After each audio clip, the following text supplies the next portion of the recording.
हम लोग आधुनिक भारत का इतिहास पढ़ रहे हैं। हम लोग क्या पढ़ रहे हैं? आधुनिक भारत का इतिहास। आज हम लोग जिस नया टॉपिक पर चर्चा करने जा रहे हैं उस टॉपिक का नाम है आधुनिक भारत में वामपंथी राजनीति का विकास। वामपंथी राजनीति का विकास टॉपिक है। ये वामपंथी शब्द क्या है? जब आप आधुनिक भारत के इतिहास का पुस्तक पढ़ते होंगे तो वामपंथी राजनीति, दक्षिणपंथी राजनीति शब्द मिलता होगा। देखिए, वामपंथी और दक्षिणपंथी शब्द जो है ये फ्रांसीसी क्रांति से आया। फ्रांस में क्रांति हुई थी 1789 में। उसी समय एक वर्ड आया फ्रांसीसी दक्षिण वामपंथी और दक्षिणपंथी शब्द। वामपंथी फ्रांस के राजा जो बैठते थे वो बीच में बैठते थे और इनके जो दाएं ओर बैठते थे उनको कहा गया दक्षिणपंथी, और इनके फ्रांस के राजा के जो बाएं ओर बैठते थे उनको कहा गया वामपंथी। ये वामपंथी जो बाएं ओर बैठते थे ये क्रांति के समर्थक थे। ये क्या थे? क्रांति के समर्थक थे। और ये क्रांति के, दक्षिणपंथी क्रांति के विरोधी थे। कहने का अर्थ कि दक्षिणपंथी राजा के समर्थक थे और वामपंथी राजा के विरोधी थे। अगर सिंपल शब्दों में इसको समझा जाए, वामपंथी फ्रांस के राजा के विरोधी थे और दक्षिणपंथी फ्रांस के राजा के समर्थन में थे। यह इसका मूल जो भाव है वही फ्रांसीसी क्रांति से यह शब्द आया। कल मैंने आपको एक चीज बताया था कि भारत की ओर से एक व्यक्ति थे, उनका नाम था एम.एन. रॉय। क्या नाम था? एम.एन. रॉय। मैंने कल आपको कहा था एम.एन. रॉय के बारे में।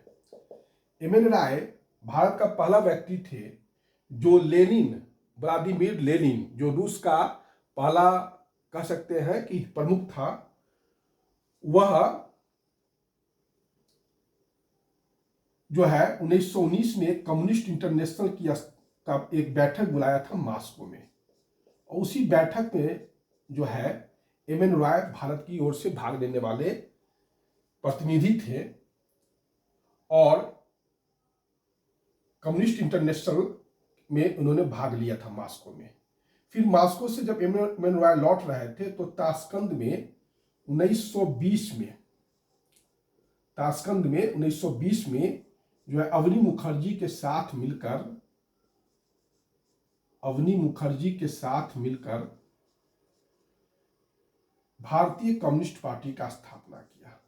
भारतीय कम्युनिस्ट पार्टी का स्थापना किया एम.एन. रॉय ने अपने विचारों को फैलाने के लिए वैंगार्ड नामक पत्रिका का प्रकाशन किया। वैंगार्ड।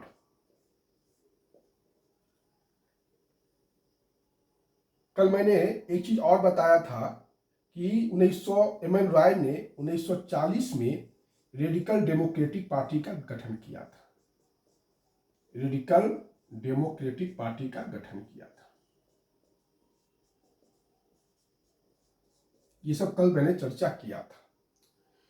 तो भारत में कम्युनिस्ट आंदोलन या वामपंथी, देखिए कम्युनिस्ट आंदोलन हम बोले या वामपंथी राजनीति बोले एक ही बात है ना।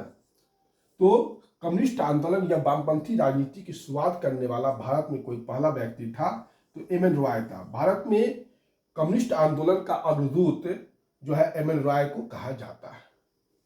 फिर 1 सितंबर 1924 को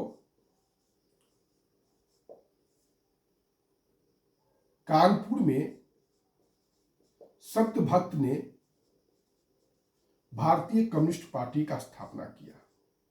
भारतीय कम्युनिस्ट पार्टी का स्थापना किया। देखिए, एम.एन. रॉय ने भारतीय कम्युनिस्ट पार्टी का स्थापना ताशकंद में किया था, और लेकिन सत्यभक्त ने भारत के कानपुर में भारतीय कम्युनिस्ट पार्टी का स्थापना किया 1 सितंबर 1924 को। एक चीज मैं और बताना चाह रहा हूं कि जब 1920 में ताशकंद में भारतीय कम्युनिस्ट पार्टी का स्थापना किया गया था एम.एन. रॉय के द्वारा, जब वहां से वो लौट रहे थे तो कुछ लोगों को लेकर जब 1922 ईस्वी में इन लोगों ने ब्रिटिश सरकार के विरुद्ध पेशावर विद्रोह कर दिया। पेशावर कांड कहा जाता है, पेशावर कांड की कहा जाता है। और इस पेशावर कांड के कारण ब्रिटिश सरकार को शुरू से ही इन वामपंथी राजनीति से आप कह सकते हैं कि घृणा हो गया था, और जब जमकर इसका जो है विद्रोह किया, मतलब दमन किया गया। कारण यह था कि वामपंथी राजनीति का जो रिमोट था वो रूस था, और रूस जो था वो इंग्लैंड का विरोधी था अंतर्राष्ट्रीय मंच पर। भारत के मंच पर भी, अंतर्राष्ट्रीय मंच पर भी रूस जो था इंग्लैंड का विरोधी था।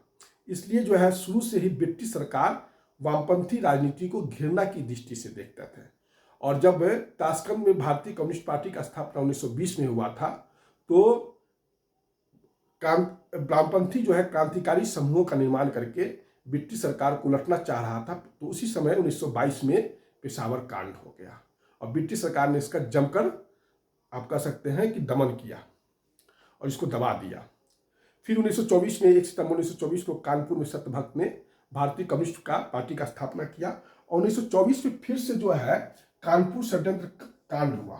कानपुर षड्यंत्र कांड, ब्रिटिश सरकार ने 1924 में इसमें कुछ इंपॉर्टेंट पर्सनालिटी थे, कम्युनिस्ट पर्सनालिटी थे। उसमें नाम थे एसे डांगे, मुजफ्फर अहमद, शौकत उस्मानी और नलिनी गुप्ता। ये लोग जो थे, पर्सनालिटी जो थे, इससे कानपुर षड्यंत्र कांड में लिप्त थे। और ब्रिटिश सरकार ने ऐसे डांगे, मुजफ्फर अहमद, शौकत उस्मानी और नलिनी गुप्ता के खिलाफ जो है राजद्रोह का मुकदमा चलाया, यह कहकर कि आप लोग जो है क्रांतिकारी गठन समूह का निर्माण करके ब्रिटिश सरकार के विरुद्ध विद्रोह करना चाहते हैं। तो यही है कानपुर षड्यंत्र कांड। इधर हमारे जवाहरलाल नेहरू भी जो है वो थोड़ा सा कह सकते हैं कि काफी प्रभावित हो गए थे वामपंथी राजनीति से। जब वामपंथी राजनीति से काफी प्रभावित हो गए थे तो 1927 में जवाहरलाल नेहरू गए थे ब्रुसेल्स यूरोप में है, और वहां पर एक मीटिंग हो रहा था साम्राज्यवाद और उपनिवेशवाद के खिलाफ। साम्राज्यवाद और उपनिवेशवाद के खिलाफ एक सम्मेलन में भाग लेने के लिए जो है जवाहरलाल नेहरू जो है ब्रुसेल्स गए, और फिर 1927 में ही वो रूस गए। और रूस जाने का सिर्फ इतना ही मकसद था कि वह कहीं ना कहीं वामपंथी राजनीति से प्रभावित हो गए थे। लेकिन वामपंथी जो थे वो शुरू से ही थोड़ा सा उग्र थे, और वो नहीं चाहते थे और कांग्रेस का ये विरोध करते थे। जैसे गांधी जी का भी विरोध करते थे, और सविनय अवज्ञा आंदोलन का इन्होंने विरोध किया। गांधी जी का सविनय अवज्ञा आंदोलन का कम्युनिस्टों ने विरोध किया। इसी समय भारतीय कम्युनिस्ट पार्टी से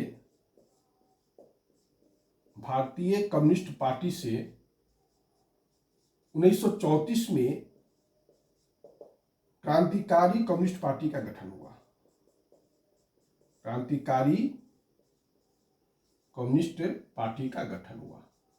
भारतीय कम्युनिस्ट पार्टी में 1934 में जो है एक तरह से कह सकते हैं कि बिखराव आ गया, और 1934 में ही क्रांतिकारी कम्युनिस्ट पार्टी का गठन किया गया, और इसके संस्थापक थे सोमेंद्रनाथ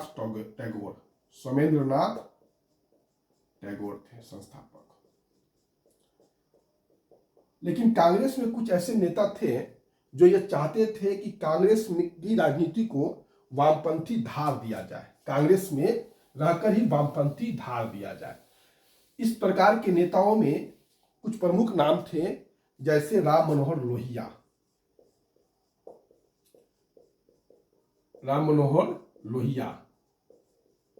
आचार्य नरेंद्र देव, मीनू मसानी और जयप्रकाश नारायण।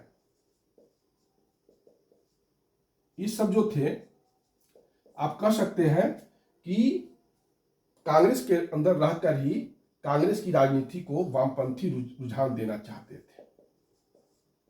जब ये लोग चारों लोग नासिक जेल में बंद थे तो इस तरीके का विचार उनके मन में आया कि क्यों ना कांग्रेस से विद्रोह नहीं करके कांग्रेस के अंदर ही रहकर कांग्रेस की राजनीति को वामपंथी दिशा दिया जाए। तो इन लोगों ने कांग्रेस सोशलिस्ट पार्टी का गठन किया। नासिक जेल में ही इन्होंने सोचा कि क्यों ना कांग्रेस सोशलिस्ट पार्टी का गठन किया जाए, सोशलिस्ट पार्टी का गठन किया जाए। यह 1934 में कांग्रेस सोशलिस्ट पार्टी का गठन किया गया। इसकी पहली घोषणा पटना में की गई थी, लेकिन औपचारिक घोषणा कहाँ की गई? बंबई में। पहली घोषणा कहाँ की गई? पटना में, लेकिन औपचारिक घोषणा बंबई में की गई। यही है आपका, ये कांग्रेस के अंदर रहकर ही कांग्रेस सोशलिस्ट पार्टी ने ऐसा काम किया। इधर वामपंथी जो थे अतिशय वामपंथ के शिकार हो गए और वो जो है नहीं चाहते थे, कांग्रेस पर जमकर प्रहार करने लगे, कांग्रेस पर जमकर प्रहार करने लगे। 1940 में देखा जाए तो कांग्रेस पर इन्होंने प्रहार किया। और दूसरी इंपॉर्टेंट बात यह कि पाकिस्तान की मांग का इन्होंने समर्थन किया, पाकिस्तान की मांग का समर्थन किया।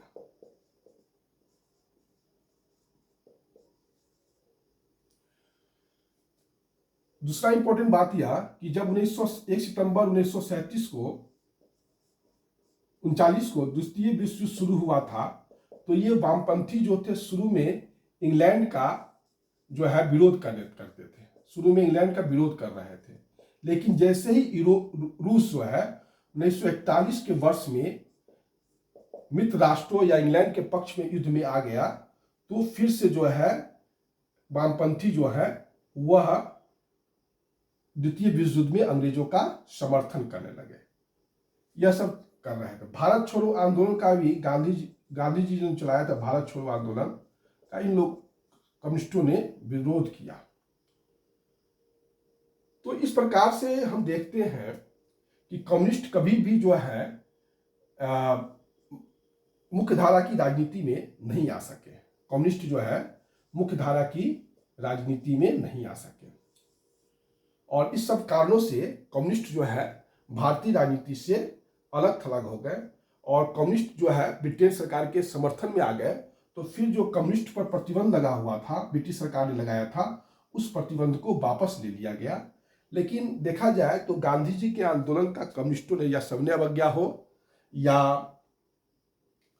भारत छोड़ो आंदोलन हो, यहाँ तक कि पाकिस्तान की मांग का इन लोगों ने समर्थन किया।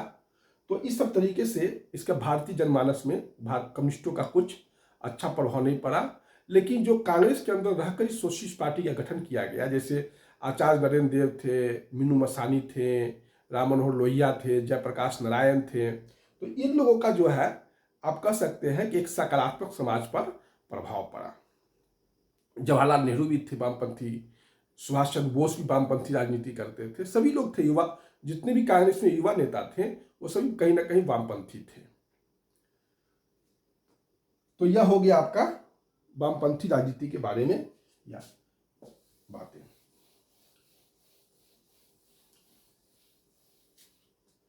अब हम थोड़ा सा 2-3 चीज और क्लियर कर देना चाहते हैं। श्रमिक संघ आंदोलन पर ही हम करना चाह रहे हैं कि अब यह जो आपका वामपंथी राजनीति है वो समाप्त हो गया। 1-2 फैक्ट्स हम क्लियर कर देते हैं। जैसे ब्रिटिश सरकार ने 1923 में श्रमिक क्षतिपूर्ति अधिनियम लाया था, श्रमिक क्षतिपूर्ति अधिनियम लाया था। यह श्रमिक क्षतिपूर्ति अधिनियम जो है इसलिए लाया गया था कि श्रमिक का अगर कार्यस्थल पर, जैसे कंपनी में कारखाने में काम कर रहा है, तो कार्यस्थल कंपनी की कार्यस्थल के दौरान जो कोई भी गंभीर जो है इस पर मतलब इनका बीमार पड़ जाते हैं या अंगभंग हो जाता है या कुछ भी हो जाता है, तो इनको जो है क्षतिपूर्ति दिया जाए। श्रमिक क्षतिपूर्ति अधिनियम यही था।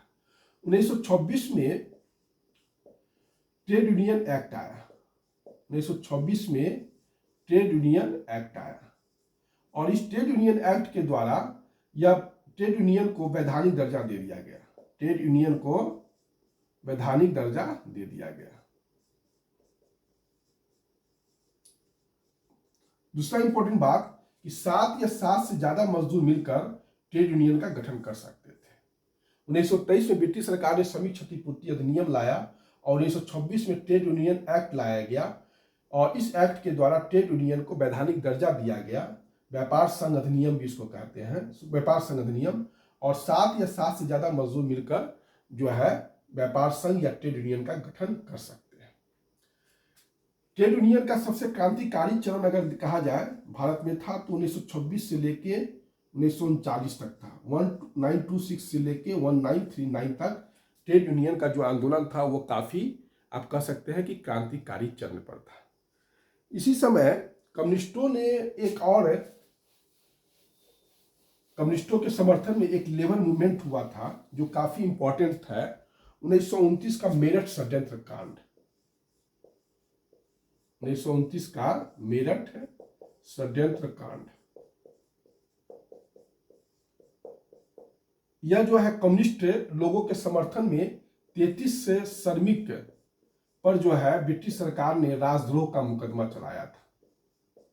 उसमें 3 जो थे ब्रिटिश थे। कौन कौन थे ब्रिटिश? तो फिलिप स्प्रैट, हचिंसन और ब्रेडली, ये 3 ब्रिटिश नागरिक थे। फिलिप स्प्रैट, हचिंसन और ब्रेडली पर भी जो है राजद्रोह का मुकदमा चला था। कुल 33 लोग थे इससे में जो है कल्प्रिट थे राजद्रोह का, उन पर लेबर जो लीडर थे, श्रमिक नेता थे, उन पर ये राजद्रोह का मुकदमा चला था। और मेरठ षड्यंत्र कांड में जो इन जो श्रमिक नेता पर राजद्रोह का मुकदमा चलाया था ब्रिटिश सरकार ने, तो उसके समर्थन में विश्व के बहुत सारे इंपॉर्टेंट पर्सनालिटी खड़े हो गए थे ब्रिटिश सरकार के विरोध में।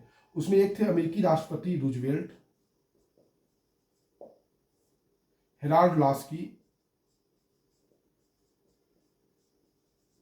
H.G. वेल्स, रोमारोला और आइंस्टीन। आइंस्टीन हुए, रूजवेल्ट हुए, हेराल्ड लॉस्की हुए, H.G. वेल्स हुए, रोमारोला हुए, ये सभी जो थे मेरठ षड्यंत्र कांड में ब्रिटिश सरकार के खिलाफ और जो लेबर लीडर थे, श्रमिक नेता थे, उनके समर्थन में इन्होंने अपना आवाज उठाया था। उनमें थे अमेरिकी राष्ट्रपति Roosevelt, Harold Laski, H.G. Wells, Romain Rolland और आइंस्टीन।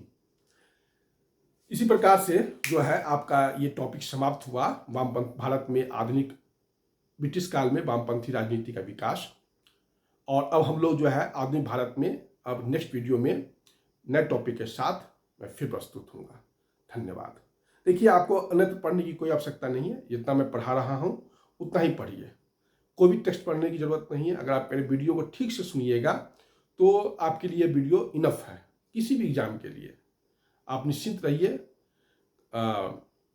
यह वीडियो जो है बहुत सारगर्भित वीडियो है। अगर आप इसका फायदा उठाइएगा, प्री मेंस इंटरव्यू निबंध सभी जगह फायदा करेगा।